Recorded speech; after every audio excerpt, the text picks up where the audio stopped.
السلام علیکم دوستو، آج 8 مئی 2022 ہے اور میں محمد اکمل خان اس ویڈیو کے تھرو آپ سے مخاطب ہوں۔ انتہائی امپورٹنٹ 2-3 چیزوں کے اوپر میں اپنی رائے کا اظہار کرنا چاہتا ہوں جو اس وقت میڈیا میں اور سوشل میڈیا میں اور ذاتی حلقوں میں لوگوں کے درمیان بہت زیادہ چل رہی ہیں۔ اور اس ویڈیو کے آخر میں جو شریف خاندان کے آپسی اختلافات عیاں ہو کے سامنے آنے لگے ہیں اور یہ حکومت کا جو چلنا ہے یہ بہت مشکل نظر آ رہا ہے، ایسا میرا ماننا کیوں ہے، اس پہ بھی میں اپنی رائے کا اظہار کروں گا۔ جو 2-3 سنگین ترین اس وقت معاملات چل رہے ہیں اس کے اوپر میں پہلے اپنی رائے کا اظہار کروں گا۔ پرسوں یا ترسوں جو ہے مظہر اقبال صاحب ایک ٹی وی شو میں محمد مالک صاحب کے ساتھ بیٹھے ہوئے تھے اور ان سے کوئی سوال کیا گیا مطلب اسٹیبلشمنٹ کے بارے میں، تو انہوں نے اس کا حکومت کے حوالے سے یا سیاست کے حوالے سے جواب دینے کی بجائے مالک صاحب کو کہا کہ مالک صاحب دیکھیں یہ تو ایک روٹین کی بات ہے کہ راولپنڈی اور اسلام آباد کے درمیان جھگڑا چلتا رہتا ہے، اختلافات چلتے رہتے ہیں، آپس کی مخالفت چلتی رہتی ہے، بیانیے کی مخالفت چلتی رہتی ہے، لیکن اس وقت میں آپ کی توجہ کسی دوسری چیز کی طرف دلانا چاہتا ہوں۔ اور اس کے بعد انہوں نے کہا کہ اس وقت جو اصل مسئلہ ہے وہ یہ ہے کہ پنڈی میں آپس میں جھگڑا چل رہا ہے۔ یعنی انفارچونیٹ بات یہ ہے کہ پاکستان کا ایک ایسا ادارہ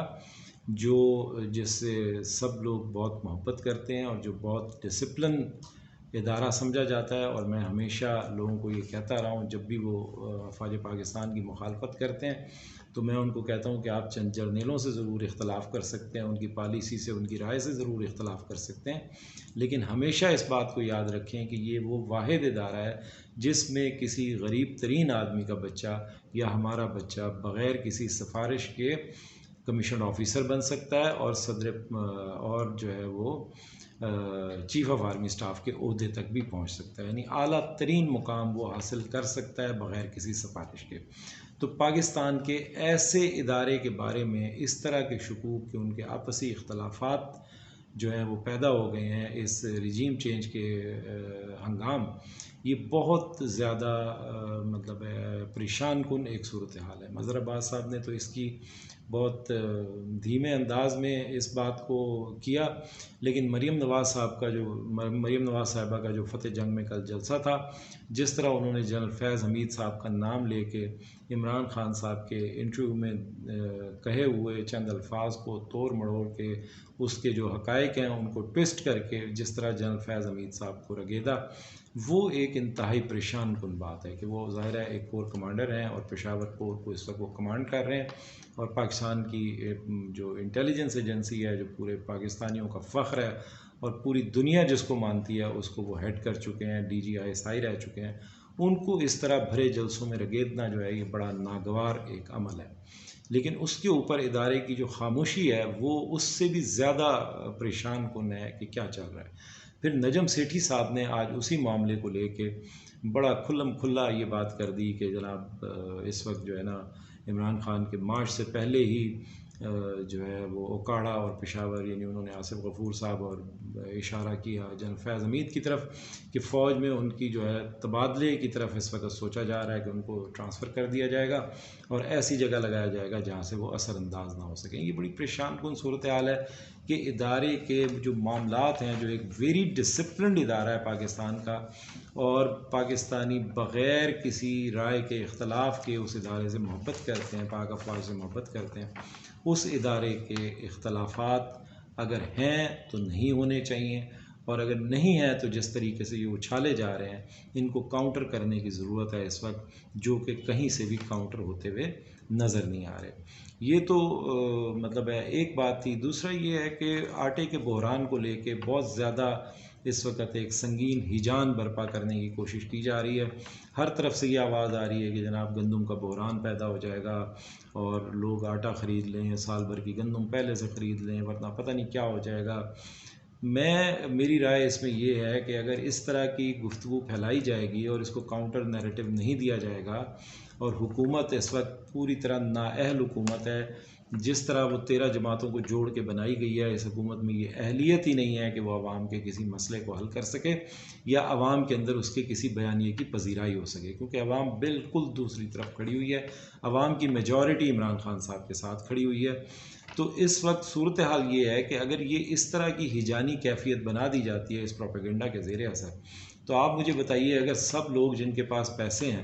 وہ سال بھر کی گندم یا سال بھر کا آٹا خرید کے رکھنے کی کوشش کریں گے، تو ویسے ہی اگر کوئی بحران نہ بھی پیدا ہو رہا ہوا تو بحران 1 مہینے کے اندر اندر پیدا ہو جائے گا۔ ان ساری چیزوں کو، ان کے پیچھے عوامل کو، ان کے پیچھے فیکٹرز کو دیکھنے کی ضرورت ہے کہ اگر ہمارے پاس 7 مہینے 8 مہینے کی بھی گندم اور آٹا ہے، 2-3 مہینے کا نہیں بھی ہے سال کے آخر میں، تو اس دوران میں ارینج کیا جا سکتا ہے۔ دنیا میں ضروری نہیں ہے کہ ہر جگہ بہت اچھی فصلیں ہوں یا بہت خراب فصلیں ہوں۔ تو ابھی نئی فصل آئی ہے، گندم کی کتنی کمی ہے، فوڈ سیکیورٹی کے ادارے کیا کر رہے ہیں، ان کے پاس فیکٹس ہوں گے، فگرز ہوں گے، اس کو کاؤنٹر کرنے کی ضرورت ہے اس نیریٹو کو، اور جو کمی بیشی ہے اس کو ارینج کرنے اور مینیج کرنے کی ضرورت ہے۔ تو اس پہ بہت زیادہ دھیان دینے کی ضرورت ہے کہ یہ نیریٹو کیوں پھیلایا جا رہا ہے اور لوگوں کے اندر ایک ہیجانی کیفیت کیوں برپا کی جا رہی ہے اس کو لے کر۔ تیسری چیز جو ہے وہ انڈیا سے جنگ کے حوالے سے ہے کہ جی انڈیا سے کوئی جنگ ہونے والی ہے،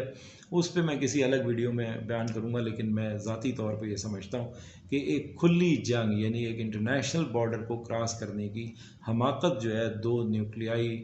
طاقتیں جو ہیں وہ کبھی بھی نہیں کرتی۔ انڈیا جتنا مرضی ہندوتوا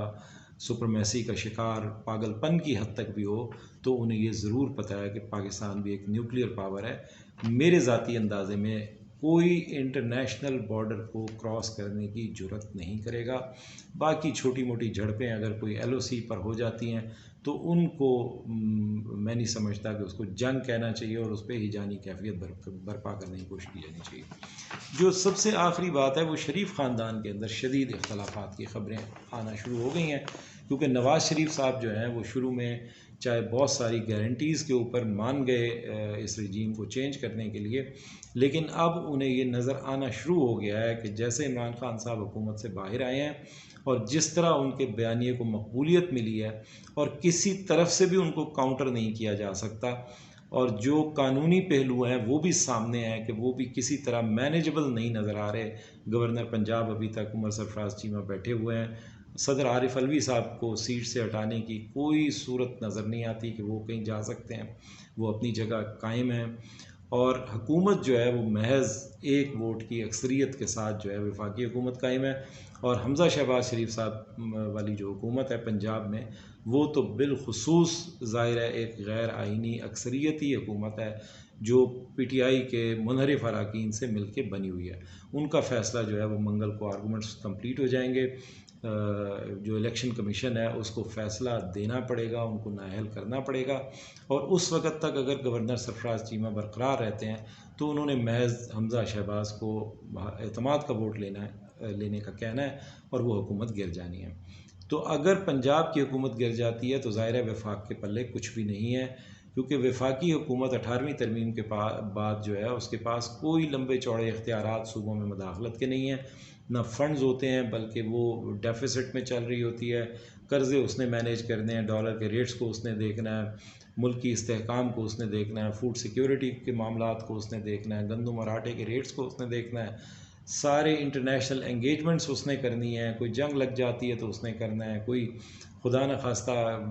قدرتی آفت آ جاتی ہے تو اس نے مینیج کرنا ہے، لیکن جو پیسہ ہے وہ صوبوں کے پاس ہے، ڈیولپمنٹ ساری کی ساری صوبوں کے پاس ہے۔ تو ایسی لنگڑی لولی حکومت جو 1 ووٹ کی اکثریت کے ساتھ قائم ہو اور جس کے آگے چلنے کی کوئی صورتحال نظر نہ آ رہی ہو، بلکہ وہ روز ناکامیوں کا منہ دیکھ رہی ہو، مہنگائی پہلے سے زیادہ بڑھ رہی ہو،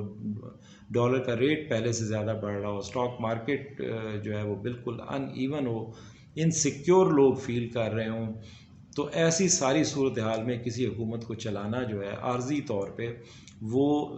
بہت مشکل ہوتا ہے، اور ظاہر ہے وہ آپ کی مقبولیت کو بھی ختم کر دیتا ہے۔ تو نواز شریف صاحب کے بارے میں یہ اطلاعات ہیں کہ وہ شدید غصے میں ہیں، شدید مضطرب ہیں، کہ ایسا مطلب ہے وہ بقول ان کے کہ میں پہلے بھی اس پہ راضی نہیں تھا، لیکن یہ سارے لوگوں نے مطلب شہباز شریف صاحب کو منایا، اور شہباز شریف صاحب اور زرداری صاحب نے پھر ان کو منایا، اور پھر گارنٹیز جو ہیں وہ اسٹیبلشمنٹ کی طرف سے دی گئیں۔ انہوں نے 2-4 دن پہلے بھی اس بات کا عیاں طور پہ بیان کر دیا تھا کہ مجھے ایشورنسز دی گئیں کہ اگلے سیٹ اپ میں بھی عمران خان نہیں ہوگا اور یہ حکومت بھی ہم گرا سکتے ہیں، اور ورنہ عمران خان جو ہے وہ صدارتی نظام لانے جا رہے ہیں۔ وہ میں پہلے بھی ایک ویڈیو میں کہہ چکا ہوں، اور جگہوں سے بھی آپ سن چکے ہوں گے۔ تو وہ اب شدید اضطراب کا شکار ہے کہ ہم اپنے اس بیانیے سے جو اینٹی اسٹیبلشمنٹ تھا، جو ووٹ کو عزت دو کا بیانیہ تھا، اس سے بھی ہاتھ دھو بیٹھے، ہمارے پاس کہنے کو اب کچھ بھی نہیں بچا۔ اور دوسری طرف یہ ہے کہ ایک ایسی حکومت ہمارے ہاتھ میں آئی ہے کہ جس کا چلنا جو ہے وہ بہت مشکل ہے۔ تو ایسی صورتحال میں ان میں آپسی اختلافات ہیں، اور آپسی اختلافات جو ہے وہ اب یہاں ہو کے سامنے آ رہے ہیں۔ آج بھی شہزاد اقبال صاحب کے شو میں اسحاق ڈار صاحب بیٹھے ہوئے تھے، جس طرح وہ اپنی ہی حکومت کا مذاق اڑا رہے تھے بات بات پہ کہ جی ہم کوئی آئی ایم ایف کی آنکھوں میں آنکھیں ڈال کے بات کرنی چاہیے، اور اس طرح ہم آئی ایم ایف کے آگے لیٹ نہیں سکتے، اور ہم وہ کون ہوتے ہیں آئی ایم ایف والے ہمیں بتانے والے کہ ڈالر کا ریٹ کیا رکھنا ہے، ایکسچینج ریٹ کیا رکھنا ہے، اور شرح سود کیا رکھنی ہے، وغیرہ وغیرہ۔ اس طرح کی وہ باتیں کر رہے تھے، تو شہزاد اقبال حیران تھے، بالکل اسی طرح حیران تھے جس طرح جب شہباز شریف صاحب نے ان کے پروگرام میں کہہ دیا تھا کہ beggars are not the choosers, تو اسی طرح وہ شہزاد اقبال حیران تھے۔ اور انہوں نے اسے پوچھا کہ ڈار صاحب آپ یہ کہہ رہے ہیں، اور مفتاح اسماعیل جو ہیں وہ یہ بتا رہے ہیں کہ آئی ایم ایف کے ساتھ ان کی شرائط طے ہو گئی ہیں، اور 8 بلین جو پہلے $6 بلین کا پیکج تھا اسے $8 بلین کا پیکج کر دیا گیا ہے، یعنی $2 بلین جو ہے وہ آئی ایم ایف اضافی دینے کے لیے تیار ہو گیا۔ جب کہ آپ یہ بات کر رہے ہیں، تو اسحاق ڈار نے انتہائی مذاق خیز انداز میں کہا کون کہتا ہے کہ $2 بلین جو ہے وہ آئی ایم ایف نے مزید دینے کی بات کی ہے، ہرگز ایسا کچھ نہیں ہے۔ تو انہوں نے اپنی ہی حکومت کا ایک قسم کا مذاق اڑا دیا، اور اس سے بھی آپ کو نظر آنا چاہیے کہ نواز شریف اور شہباز شریف فیملی میں کس طرح اختلافات ہیں۔ اور شہباز شریف جو ہے وہ یہی کہا جا رہا ہے کہ کل جو مریم نواز صاحبہ نے جلسہ کیا ہے، اور جس طرح سے وہ فوج کے ادارے پر ایک اسپیسیفکلی جنرل فیض حمید صاحب کا نام لے کے جس طرح وہ برہم ہوئی ہیں، اور جس طرح انہوں نے بھرے جلسے کے اندر باتیں کی ہیں، اس پہ بھی کافی نالاں ہیں کہ وہ ظاہر مفاہمت اور جو ہے سب کو ساتھ لے کے چلنے کی بات کرتے ہیں، اور نواز شریف صاحب کا جو بیانیہ ہے وہ مریم کی زبان سے باہر آ جاتا ہے۔ پھر مریم نواز صاحبہ کو جس طرح پاسپورٹ نہیں مل سکا، وہ ملک سے باہر جو ہے سعودی عرب جانا چاہتی تھیں اور پھر آگے جانا چاہتی تھیں، وہ نہیں جا سکیں، وہ بھی ظاہر ہے بہت زیادہ اضطراب کا باعث بن رہا ہے نواز شریف صاحب کے لیے اور مریم نواز صاحبہ کے لیے۔ تو انہیں یہی لگ رہا ہے کہ شہباز شریف صاحب وزیر اعظم بن گئے ہیں، اور حمزہ اگر وزیر اعلیٰ کسی صورت بھی کسی قانونی ہچ کو نکال کے اگر وہ قائم رہ سکتے ہیں اور کچھ عرصہ بھی چل سکتے ہیں، تو اس میں سب سے بڑا لوزر جو ہے وہ نواز شریف صاحب اور مریم نواز صاحبہ ہوں گے۔ تو وہ اپنے بیانیے کو دوبارہ سے مطلب جو ڈی ریل ہو گیا تھا اس سارے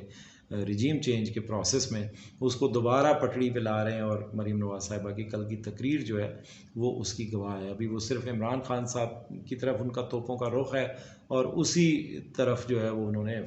جنرل فیض حمید صاحب پہ بھی توپوں کا رخ کر دیا، لیکن ان کا کچھ پتہ نہیں چلتا اگر وہ کسی وقت بھی یہ دیکھیں گے کہ اسٹیبلشمنٹ سے غلطی ہو گئی ہے، یا اسٹیبلشمنٹ اس سارے معاملے کو سنبھال نہیں پائے گی اور اس حکومت کو نہیں چلا پائے گی، اور عمران خان صاحب کسی بھی صورت الیکشن کی طرف ان کو مجبور کر سکتے ہیں، تو وہ بیانیہ جو ہے وہ سارا اینٹی اسٹیبلشمنٹ دوبارہ کھینچ کے مریم نواز صاحبہ لے آئیں گی۔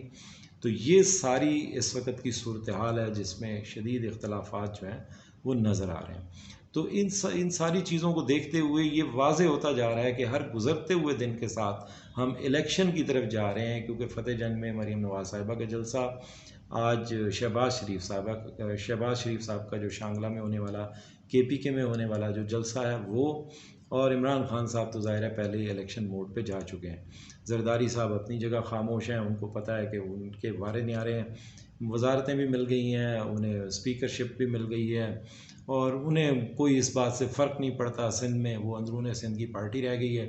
یہاں ان کے ساتھ انہوں نے پیچ اپ یہ کر لیا ہے کہ 20 سیٹیں ان کو NA کی اور 40 سیٹیں جو ہیں وہ MPA کی، اس پہ جو ہے یہ اپنے امیدوار نون لیگ نہیں کھڑی کرے گی، تو ان کی بلا سے الیکشن اگر کل ہوتا ہے کل ہو جائے، وہ سہارنے کی کوشش ضرور کریں گے، لیکن لگتا نہیں ہے کہ کوئی بھی مل کے اس سارے سیٹ اپ کو چلا سکتا ہے۔ تو ملک جو ہے وہ اس ہجانی کیفیت سے امید یہی ہے کہ لانگ مارچ کے آنے سے شاید پہلے ہی